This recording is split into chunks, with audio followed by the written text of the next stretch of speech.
Hello there, only one Kenobi here, only one. I'm doing this video because there's some new images I found today. I've not been on Instagram much, but I found some new stuff, and also I wanted to talk about a few things I forgot to talk about in my last video. I'll leave a link to that. It was a bit of a rant in the end because I wasn't impressed with this announcement of Padme Amidala, Queen Amidala of the Naboo, coming back in the vintage collection. I thought that was a precious slot for something a lot more desirable than that. But also, I never got to talk about this guy. I said I was gonna, but I didn't. I forgot to. But anyway, the Incinerator Trooper. And also, before I go on, I shall say that this is what caught my eye today. The Tantive 4 box I saw on Hasbro Pulse. So that's pretty cool. So anyway, going back to the Mandalorian Incinerator Trooper, I really do like the card and figure combination. Just like that, it looks really good. If you want to know my honest opinion, when I first saw it announced, when they revealed it at the HasCon or wherever it was, I thought, I thought what a cheap option, It's not that hard to just make a Stormtrooper. Give it a different paint job, just like they did for the Black Series helmets line. They've made an Incinerator Trooper, and that, it's just the same helmet, different paint job. It's just quick and easy for them. So they are lazy, aren't they? We're picking them apart, and there's lots of examples where you see them do that. But anyway, figure itself looks pretty cool, loose. But I tell you one thing, just about me personally, I never display figures that I've got with the flame. That won't be staying on for me. Bruh. Fake lightning, the force lightning stuff and flames and things, I just don't think they work at all in any kind of figure form. It's hard to replicate. It's either real or it's not. You can't fake it, But still, he looks pretty cool.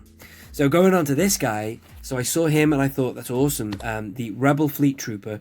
I mean, I have said for a long time on my own channel that they should use Rogue One as a format to bring back the Rebel Fleet Trooper, because he appears in that film. Personally, I tried to find an image that would be suitable, and I couldn't. But that is a really cool image. I like it, but it's hard to know what is real and not real.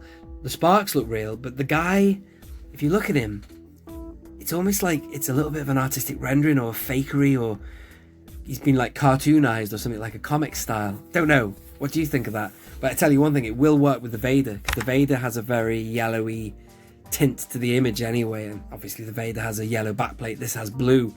But I do like it. I think it's a really good image. I know that people will not be impressed. If they want it loose, you're going to have to buy 2 of these, but then again, you're going to have to buy 2 anyway. Like with a carbon set, you've got to buy 2 and fix them together for optimum format or whatever. But personally, I'm only going to be buying 1 of these. I do want more Rebel Troopers because I could head swap them and army build them or whatever, but I certainly don't really want to be buying 2 of these. I think they should be putting him out elsewhere, even if it's an action figure set or something like that. I don't know. But anyway, so this card art, this box art, whatever, I saw this today. It's not really new news, this was 2 days ago that they uploaded it, which is Hasbro Pulse. So I was flipping around on Instagram. I should really spend more time on Instagram. I'm missing out on a ton of good images and news and stuff. But anyway, so there it is. They don't only show you the front and back, I guess, but they show you the sides, of which we see this new Vader there. It looks a pretty decent enough Vader, that, I guess. Really cool.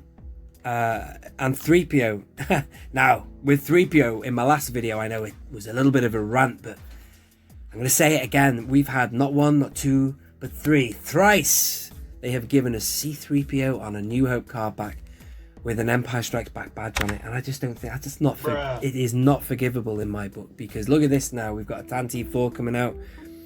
In the modern era, if you are a completist, if you want the first 12 on modern card backs, we are missing 3PO and we're missing a Stormtrooper on a New Hope card back, and that was their opportunity this year. Granted, it is the 40th anniversary of Empire Strikes Back, but all those figures were repacks anyway in that wave, the one with Han, and then 3PO was in it, but they should have put it on a New Hope card back anyway. Well, there he is there. He looks pretty cool there with Leia and stuff. If you do buy 2 again, you can put them together and you make that corridor, the R2-D2, where are you? You know the what I mean.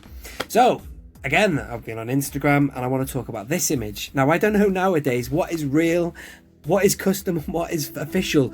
I want to talk about Wade Customs as well. He's a great customizer, by the way. Follow him on Instagram and look at what he produces. Hasbro should be producing. Now, when I saw this image of ARC Trooper 5s, I thought it was one of Wade's because I haven't seen it anywhere official.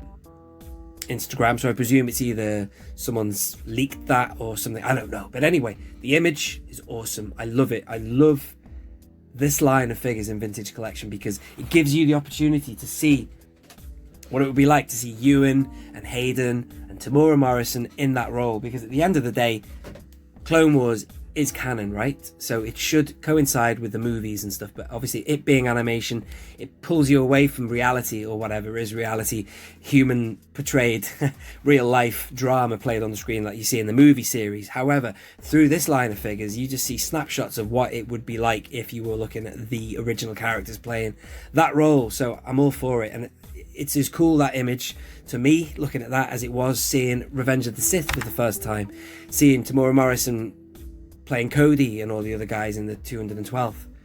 Awesome, because at the end of the day, they are Django, you know, so it's cool. I love it. So Wade Customs, so I was flipping around on Instagram and I just saw this one image. He's got tons of images, by the way, hundreds. But I saw the Leia there, and obviously we know she's been announced, but I looked at it before and I thought to myself, man, it is criminal that they haven't brought that out in time. That would have been awesome. He's even done the 40th anniversary badge on there, which is cool. You know what else would be criminal? If they didn't bring it out on that card back.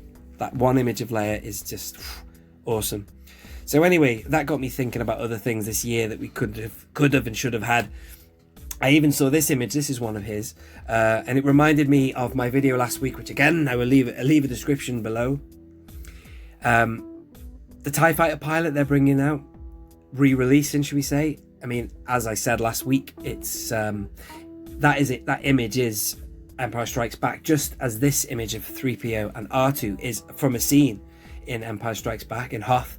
Now in the VOTC they brought this out. This is going back to 2004. They brought it out on a Return of the Jedi card back, which is wrong, obviously, because it doesn't match the image. Same with the TIE Fighter. That's wrong. That's from the asteroid chase in Empire Strikes Back. However, I can understand Hasbro doing it once as a tip of the hat, as a tribute to what they would have done in the 80s, because, you know, in the 80s they brought out Farm Boy Luke's on Empire Strikes Back cards and Return of the Jedi cards. They did that. They just brought out the figures from yesteryear to coincide with the current movie that was out in the 80s or whatever, but it's obviously incorrect because there was no Farm Boy Luke in Empire Strikes Back. But that's probably why they did it. They were doing it to tribute that, I guess. But the fact is that, you know, with the TIE Fighter pilot and even with this R2, they probably will never do it like that. They might, but I doubt it. Why? How hard could it be for Hasbro to change the movie badge? Since they're bringing out all these figures, these re-releases, you know, can't they change the badge? The 3PO is a good example. That could have been done. Since they've got to change the back of the cards, you know, they've got all this new bump on the back.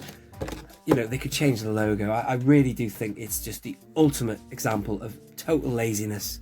They must have all the prints, the masters on their computers. Man, would it be so hard to do that? Anyway, whatever. Just thought I'd share that thought with you. I did go off on a little bit of a rant about her last episode, but I've got to say one thing that's good about this is they have updated that figure. The face looks better because I have the original release loose and it's awful. It's not a good, it looks nothing like Natalie Portman at all. I mean, that ain't great either, but that is better. I've decided to go back to Naboo. Ready my ship. You know what I mean. Anyway, speaking of good head sculpts, I thought that this Anakin had maybe been updated as well. Let me know what you think. But this one was better than Padme because he, as a figure and a card, is really expensive on the secondary market. Peasant surprise, peasant disguise Anakin. Really expensive. So as a carded collector or a loose collector, both those sets of people out there will be more appreciative of this coming back out than say anything. But I still believe we should be getting things that are really expensive out there again, like say Cody and then Grievous, because they are going astronomical on the secondary market. However, they are just my thoughts on that. But I might get him loose. But then again, to be honest with you, I really feel the best head sculpt they did for Padawan Annie was the Black Series Orange card one. And that was just spot on, that figure, and they should have been doing that instead of re-releasing the peasant one. Brand new card back, Padawan Annie general card back, you know, for Padawan Anakin, whatever. They're not doing it though, are they? Still, So there's some positives I've just snagged out of that there. But anyway, let me know your thoughts. I think I'm up to date with the newest stuff that I've found online. If you have enjoyed the video, please don't forget to give it a like. As everybody always says at the end of these videos, take it a step further, subscribe. Don't forget that it is free to subscribe. So do hit that notification bell as well. And I shall see you for another video. This has been Only One Kenobi. Only one.